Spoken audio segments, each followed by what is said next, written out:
우리에는 훌륭한 신앙, 믿음을 늘 환영합니다. 만약 우리가 그리스도인이고 기독교인이라면 신앙과 믿음의 성장을 소망합니다. 많은 이단들이 기독교인들의 신앙과 믿음에 대한 목마름을 이용해서 유혹하고 이 전통적인 신앙과 믿음을 파괴합니다. 이처럼 신앙과 믿음은 좀처럼 채워지지가 않습니다. 우리의 신앙과 믿음이 많이 자라길 원하는데 되돌아보면 우리의 신앙과 믿음이 자란 것이 별로 없어요. 그래서 어떻게 하면 신앙과 믿음이 자랄 수 있을까라는 어떤 작은 소망이 있습니다. 그래서 우리는 기적을 기대하고 기적을 소망합니다. 사실 기적은 하나님의 영역입니다. 성경에는 많은 기적들이 나와요. 근데 사실 그 기적들을 보면서 나도 기적을 좀 경험해 보면 성경에 나오는 그 위대한 사람들처럼 믿음도 그리고 신앙도 좀 잘할 수 있지 않을까 싶습니다. 기적은 분명하게 있으나 이것을 경험하거나 체험하는 것은 절대적인 하나님의 은혜입니다. 우리가 소망한다고 경험하는 것도 아닙니다. 아주 소수의 사람에게 허락된 은혜입니다. 그 다음 기적을 보고 듣고 느끼면 얼마나 신앙과 믿음이 성장할까 하는 것입니다. 오늘 성경에는 예수님의 기적이 신앙과 믿음에 도움이 되는 경우도 있으나 도리어 신앙과 믿음에 쓸모없는 경우도 있습니다. 그러니까 같은 기적을 봤는데 어떤 사람들은 신앙과 믿음이 크게 성장해요. 근데 어떤 사람들은 오히려 대적자가 되기도 합니다. 여기서 기적보다는 기적이 어디에서 왔는지 그리고 어떻게 왔는지 확인하고 인정하는 열린 마음이 필요합니다. 그 다음 예수님에 대한 믿음은 어디에서 올까요?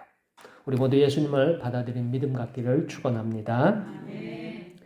자, 우리는 이제 예수님과 로마의 관심을 가질 필요가 있습니다. 예수님에 대한 로마인들, 다시 이스라엘 민족은 로마의 지배를 받고 있어요.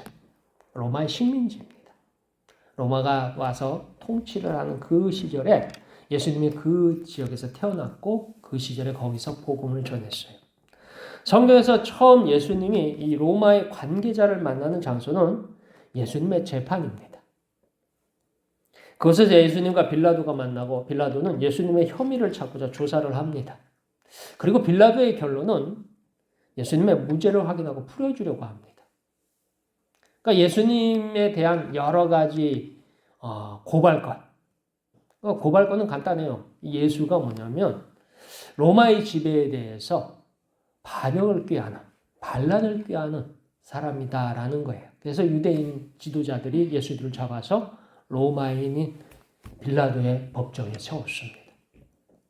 이 사람이 유대인의 왕이라고 하니까 이제 우리는 로마의 지배를 받는데 유대인의 왕이 나타났으면 이게 당신들의 지배 체제에 대한 반역이 아니냐 뭐 이런 겁니다. 근데 예수님에 대해서 사실 로마는 관심이 없습니다. 그러니까 빌라도가 듣고서는 뭐예요? 내가 풀어주려고 합니다. 근데 백성들의 소리가 이겨서 예수님을 십자가에 내어줍니다.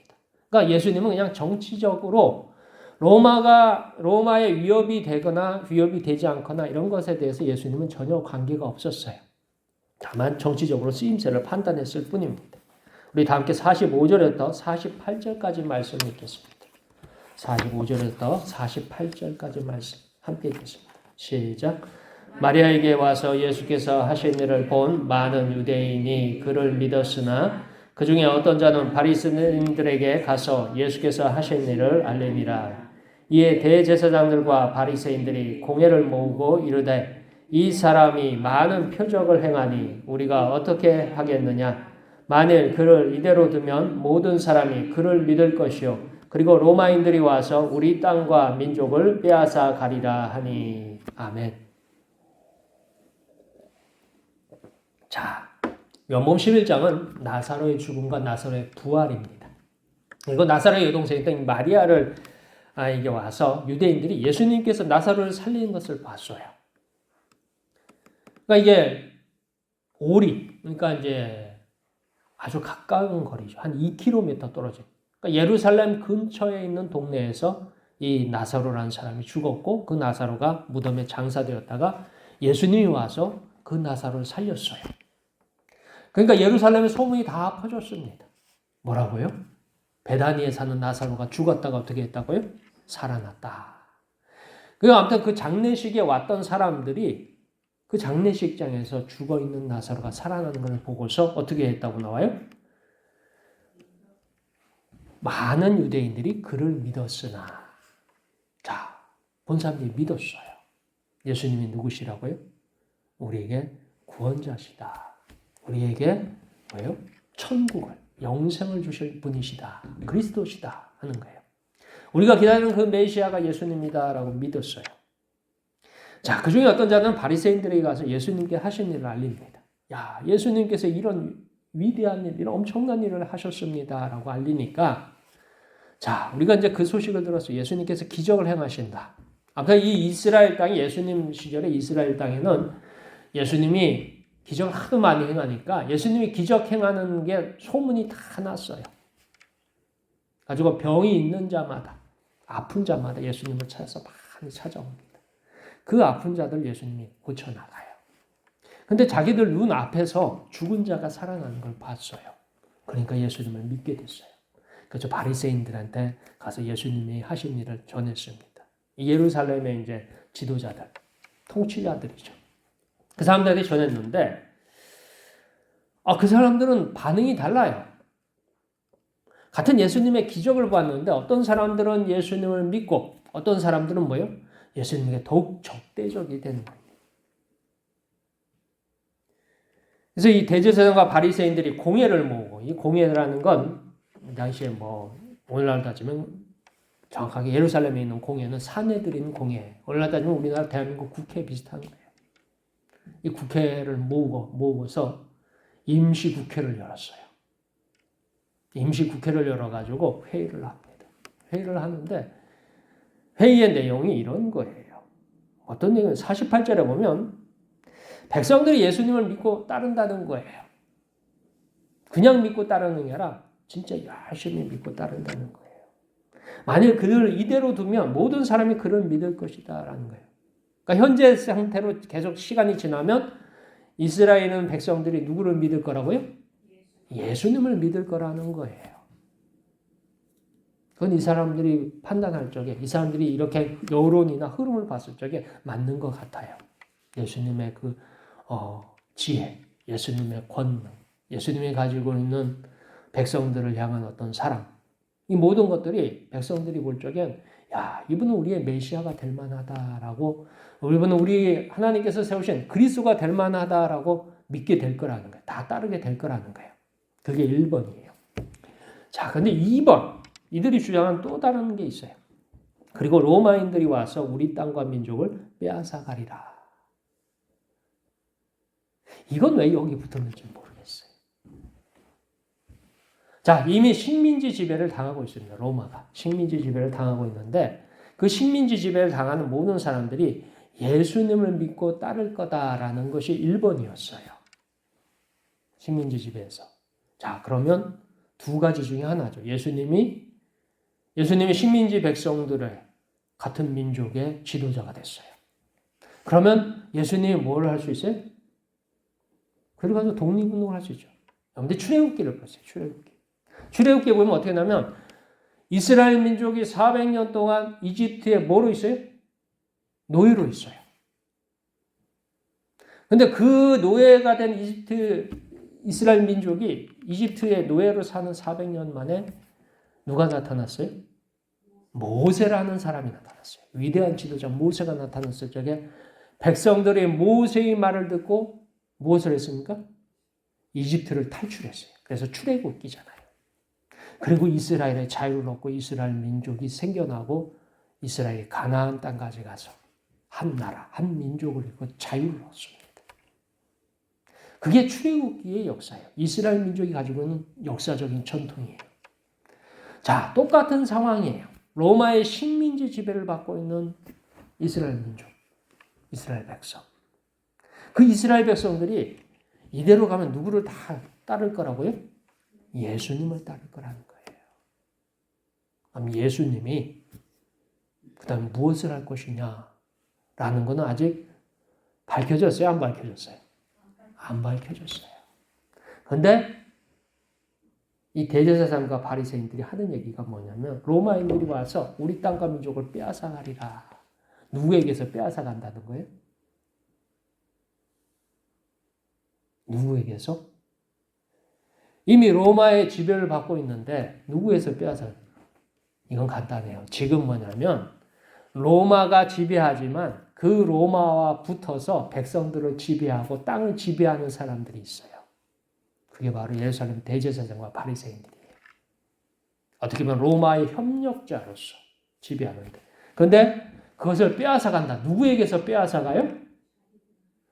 자기들이 지금 백성들을 로마하고 협력해서 백성들을 다스리는데 이 다스리는 백성들과 땅을 누가 빼앗아간다고요?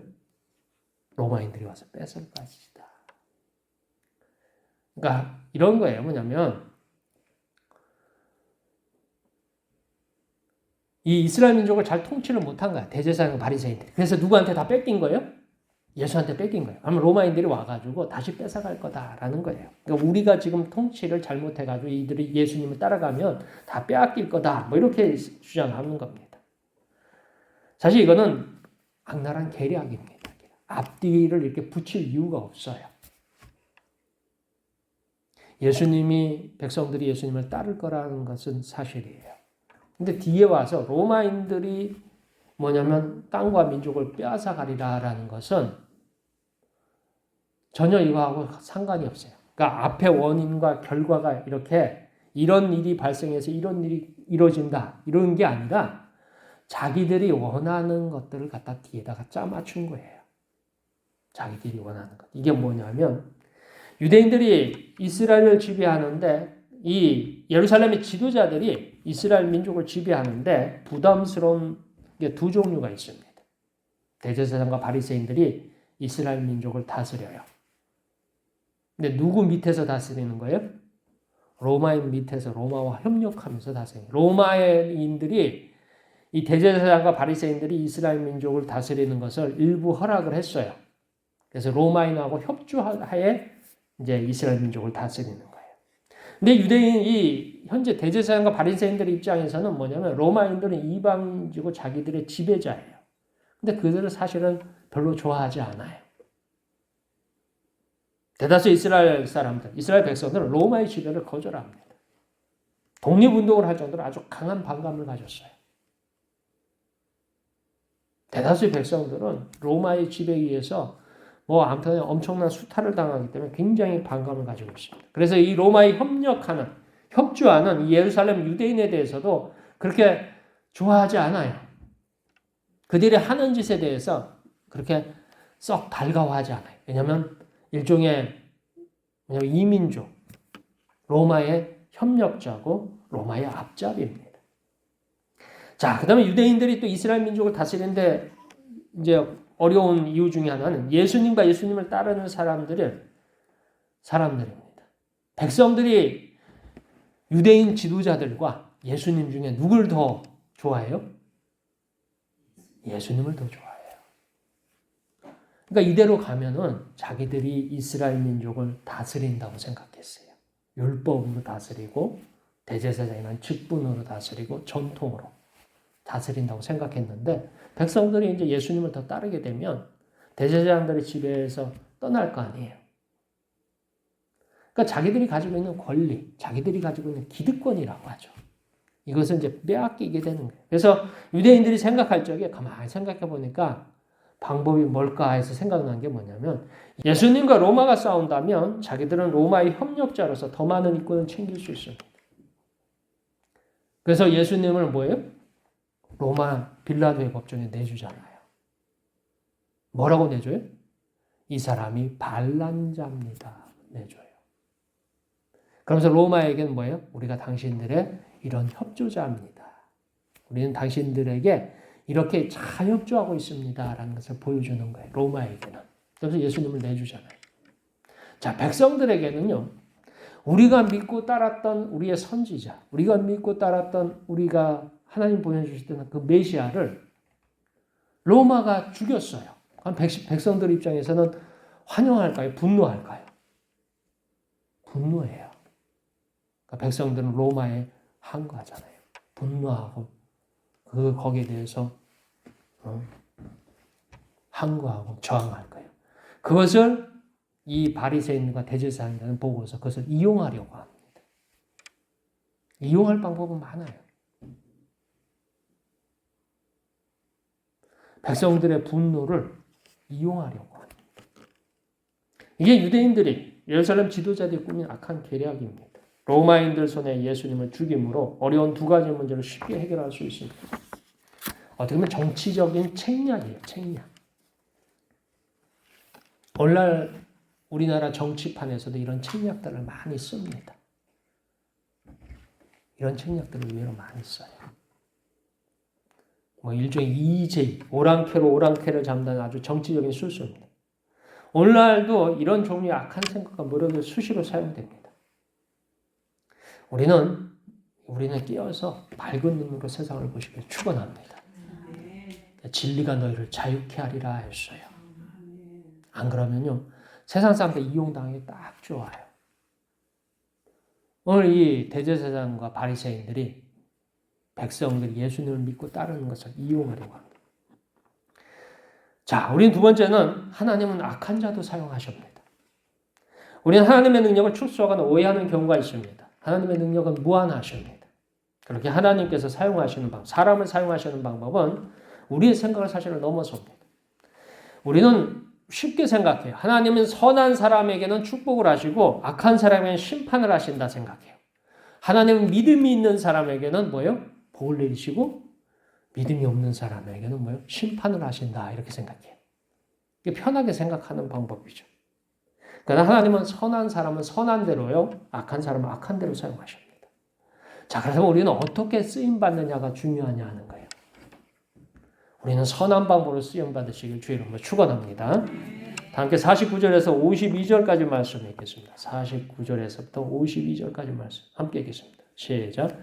그 중에 한 사람 그의 대제사장인 가야바가 그들에게 말하되 너희가 아무것도 알지 못하는도다. 한 사람이 백성을 위하여 죽어서 온 민족이 망하지 않게 되는 것이 너희에게 유익한 줄을 생각하지 아니하는도다 하였으니 이 말은 스스로 함이 아니요 그의 대제사장이므로 예수께서 그 민족을 위하시고 또 그 민족만 위할 뿐 아니라 흩어진 하나님의 자녀를 모아 하나가 되게 하기 위하여 죽으실 것을 미리 말함이로라. 아멘.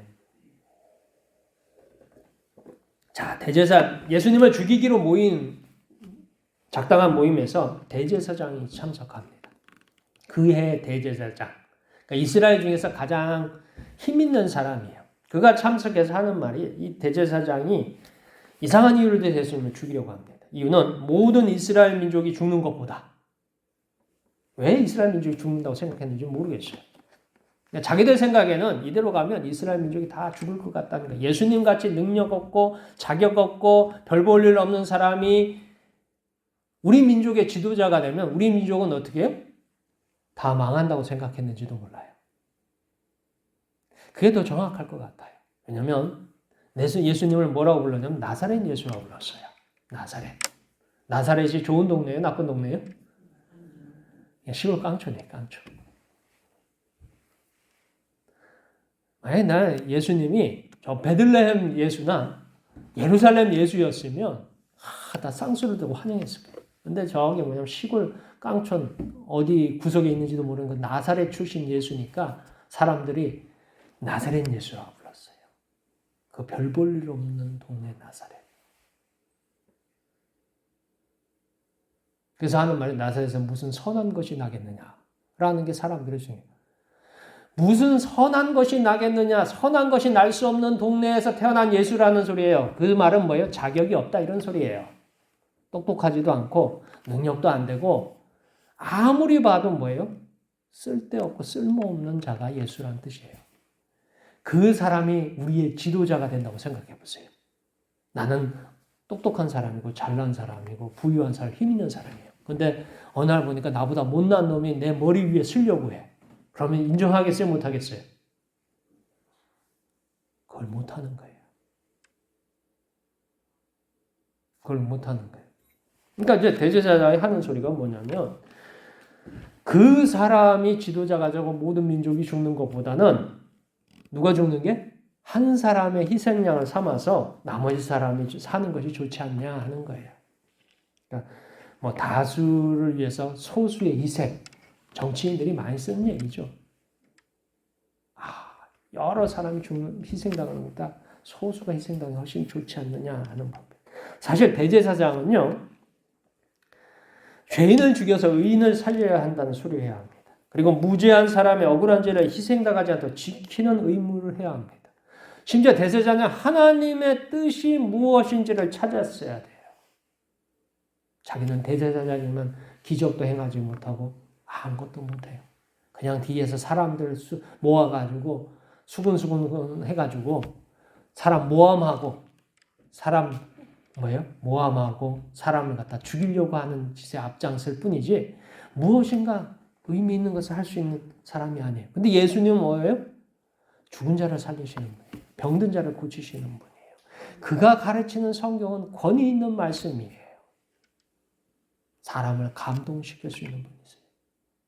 자기에게는 없는 그의 능력이 예수님에 있을 적에 대제사장이라면 왜 하나님은 그에게 그런 능력을 주었을까라고 물어야 되는 사람이 대제사장입니다.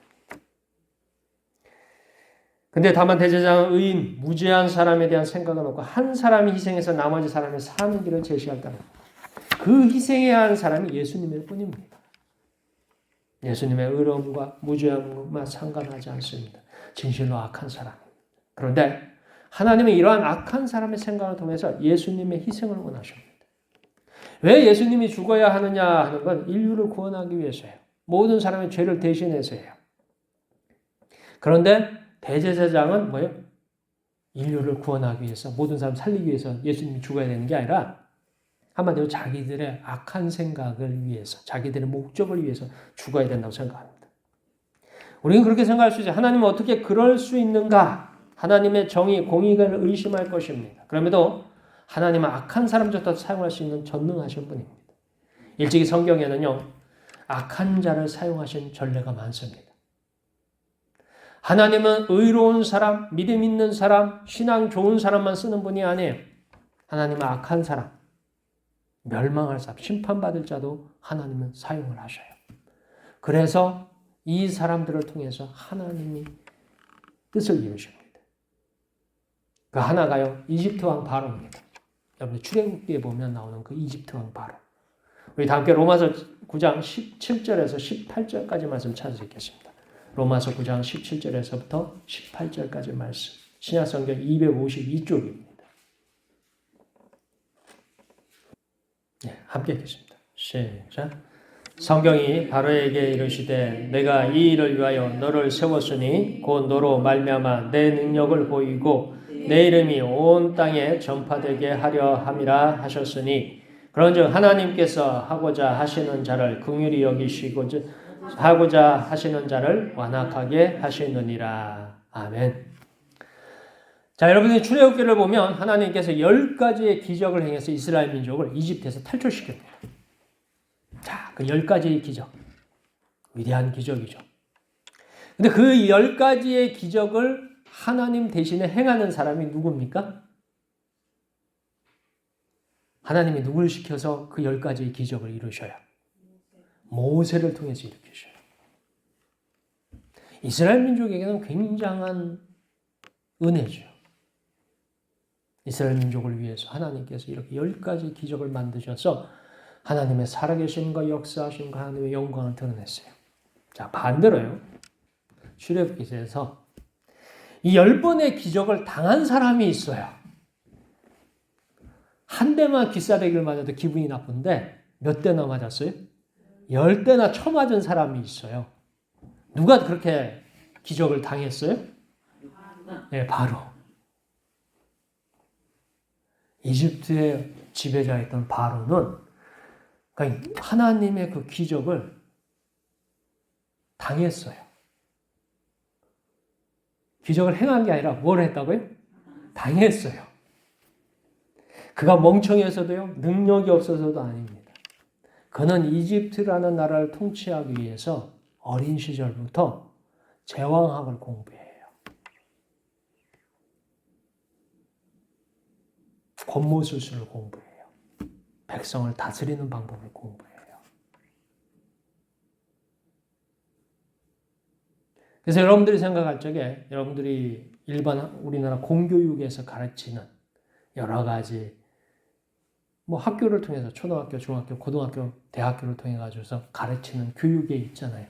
교육이 있어요. 그 교육이 아니라 소위 말해서 지배자가 되는 교육을 받아요. 여기 우리나라의 재벌들 문제 많죠. 그 재벌들이 배우는 교육은 우리가 배우는 교육하고 좀 다릅니다.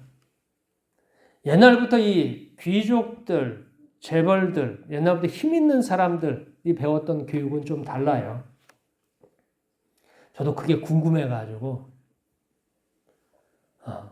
그 마키아벨리 책도 한번 봤어요.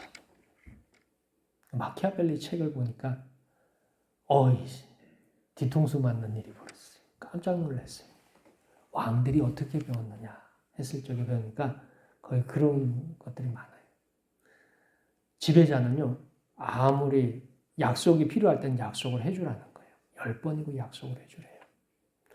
그러나 뭐예요? 그것을 굳이 지킬 필요는 없대요.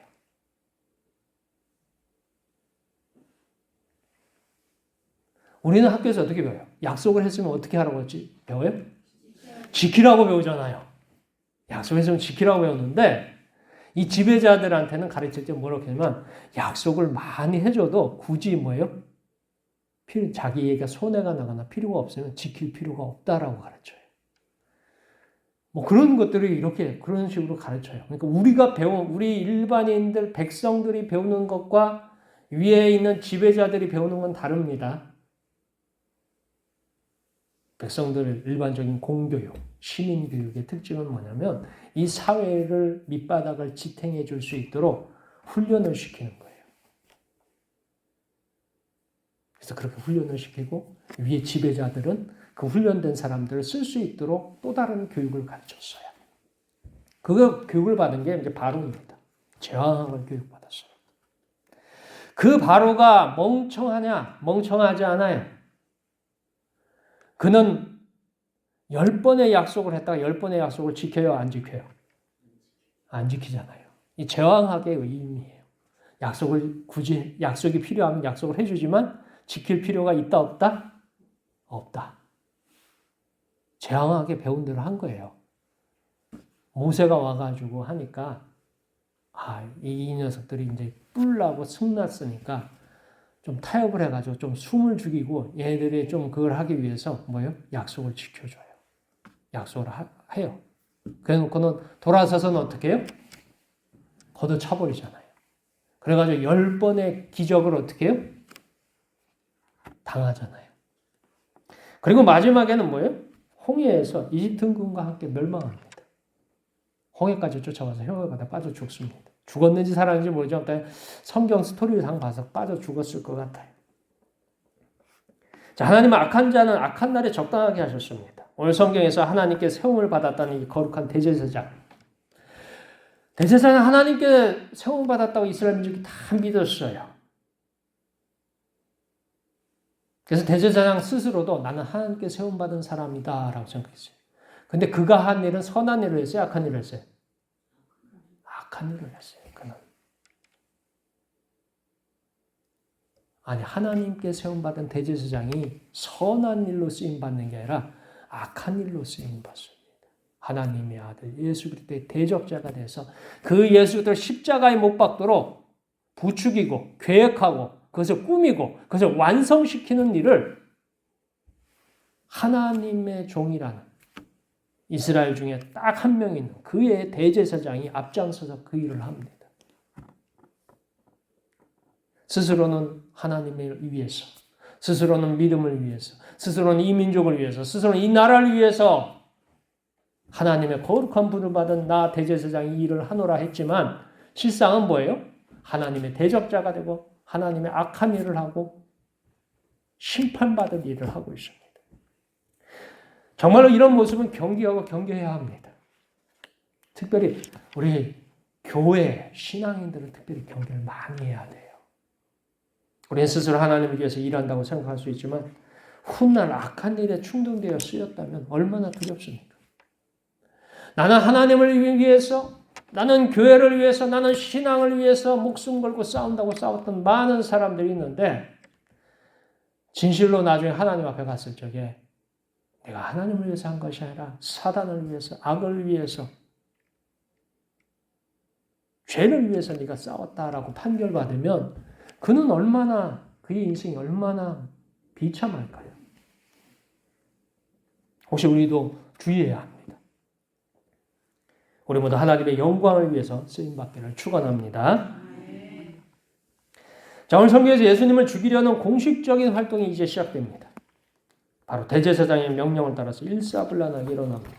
다 함께 53절에서 57절까지 말씀을 읽겠습니다. 53절에서 57절까지 말씀 함께 읽겠습니다. 시작. 이날부터는 그들이 예수를 죽이려고 모의하니라. 그러므로 예수께서 다시 유대인 가운데 드러나게 다니지 아니하시고 거기를 떠나 빈들 가까운 곳인 에브라임이라는 동네에 가서 제자들과 함께 거기 머무시느니라. 유대인의 유월절이 가까우며 많은 사람이 자기를 성결하게 하기 위하여 유월절 전에 시골에서 예루살렘으로 올라갔더니 그들이 예수를 찾으며 성전에 서서 서로 말하되 너희 생각에는 어떠하냐? 그가 명절에 오지 아니하겠느냐 하니 이는 대제사장들과 바리새인들이 누구든지 예수 있는 곳을 알거든 신고하여 잡게 하라 명령하였음이로라. 아멘. 우리는 이곳에서 예수님과 본격적으로 적대적인 유대인의 생각과 행동을 확인합니다. 왜 이렇게 예수님을 미워할까요? 왜 이렇게 싫어할까요? 저 오늘날 정치판에서 적을 제거하려는 사명감에 불타는 모습 같습니다. 예수님이 가진 인기, 명성, 명예 이건 사실 대제사장이나 바리새인들이 볼 적에는 가소로운 거예요. 예수님에게는 배경이 없어요. 우리가 말하죠. 혈연과 학연과 지연이 있어야 되는데 혈연과 학연과 지연만 있으면 누구나 인정받아요.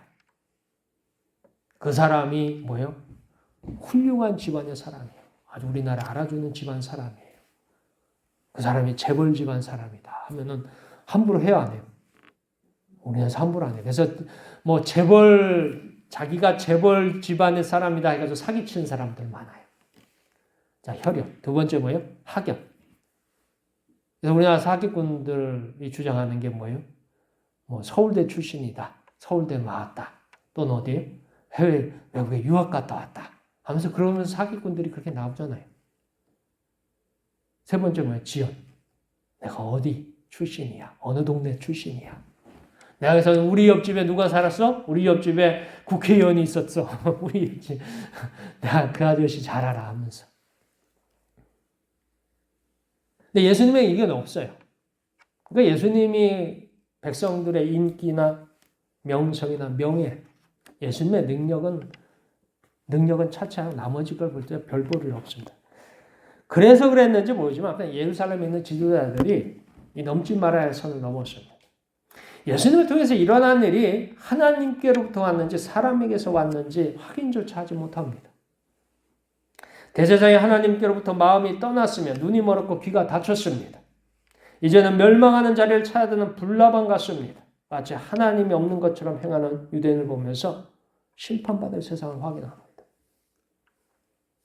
결국 서기 73년경에 예루살렘이 멸망합니다. 그리고 유대인은 이스라엘 땅에서 쫓겨납니다. 이것은 영적인 싸움입니다. 예수님께서 행하실 역사를 방해하는 사탄의 역사입니다. 우리는 이곳에서요. 처음 아브라함이 하나님을 만나던 장면을 상상해 봅니다. 창세기 12장에 보면 처음 아브라함이 하나님을 처음 만나요. 거기서부터 이스라엘이라는 역사가 시작돼요. 거기서부터 하나님의 축복이 시작됩니다.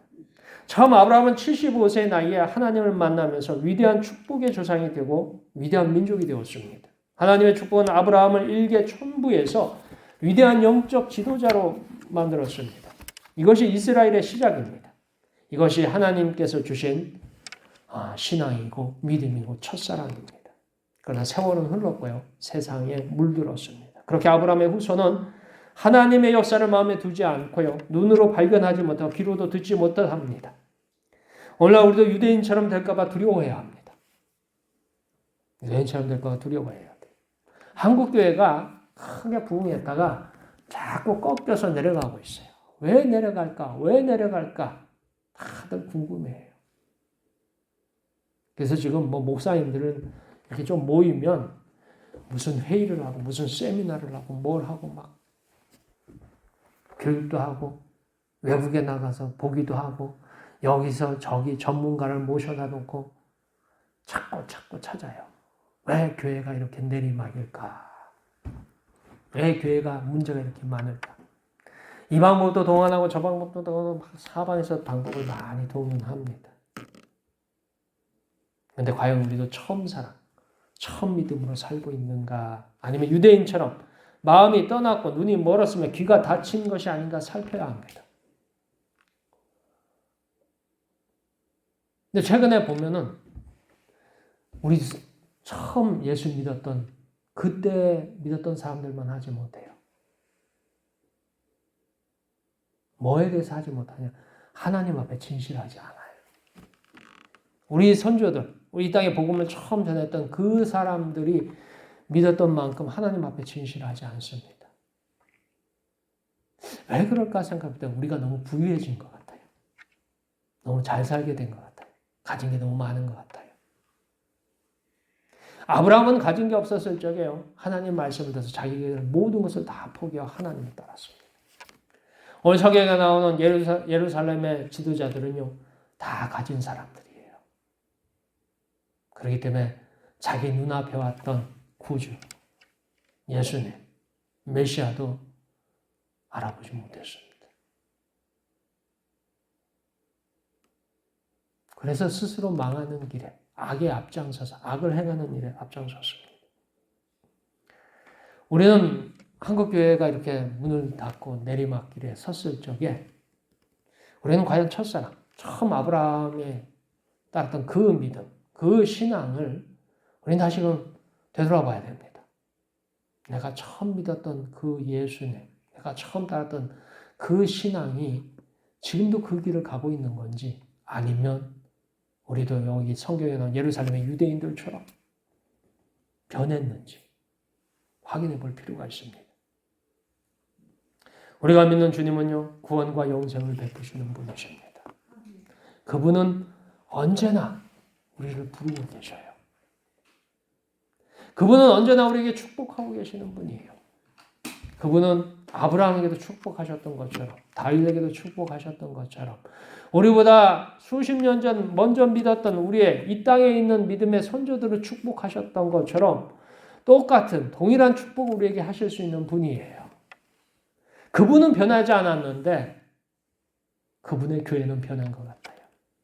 그분의 자녀들은 변한 것 같아요. 그분의 백성들은 변한 것 같아요. 유대인들이 예수님을 십자가에 못 박았다고, 예수님을 죽는 자리에 내어줬다고 많은 사람들이 유대인들을 오랫동안 멸시하고 천대하고 싫어했습니다. 그런데 오늘날 우리가 만약에 예수님이 이 땅에 다시 오신다면 과연 우리는 그 예수님을 알아볼 수 있느냐 하는 거예요. 우리는 처음 사랑과 처음 믿음과 그리고 예수님을 향한 우리의 첫 시작을 꼭 기억하는 한 주가 되시길 주의 이름으로 축원합니다. 기도하겠습니다.